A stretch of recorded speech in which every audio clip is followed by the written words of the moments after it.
पुजारी असे आहे. मी इयत्ता दुसरी क ची विद्यार्थिनी आहे.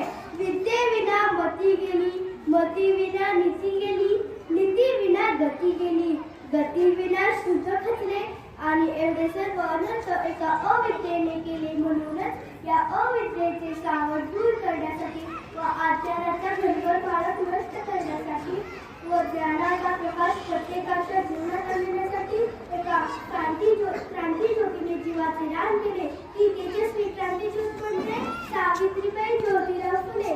सातारा जिल्ह्यातील खंडाळा तालुक्यातील नायगाव येथे 3 जानेवारी 1831 रोजी लक्ष्मीबाई व खंडोजी नेवसे पाटील या दाम्पत्य ज्योतिराव फुले यांच्याशी सावित्रीबाईचा विवाह झाला. शिक्षणाशिवाय तळमळ नाही हे महात्मा ज्योतिराव फुले यांच्या लक्षात आले होते. त्यांनी प्रथम आपल्या पत्नीला साक्षर करण्याचा निश्चय केला. ज्या काळात स्त्रियांना उतरण्याच्या बाहेर पडण्यास मनाई होती त्या काळात सावित्रीबाई प्रवाहाच्या विरोधात जाऊन अक्षरे गिरवू लागल्या, लिहायला वाचायला शिकल्या. एवढेच काय प्रतिभा संपन्न काव्य रचना करू लागल्या. कारण एक पुरुष शिकला तर तो फक्त एकटा शाळा होतो, पण कारण एक स्त्री शिकली तर ती संपूर्ण कुटुंबाला शहाण करते. म्हणूनच मुलींना शिक्षण देऊन साक्षर करण्याचा निर्धार त्यांनी केला.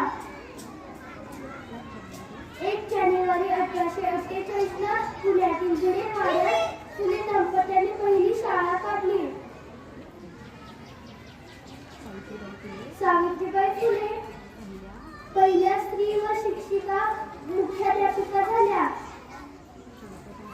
शेरपटांसारखा जगला तर काम तमाम होईल, पण वाघासारखे जगला तर नाव होईल.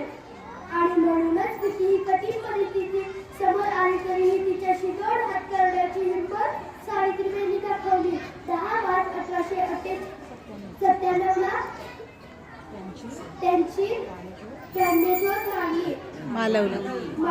मालवली. त्यांना माझे कोटी कोटी प्रणाम. धन्यवाद.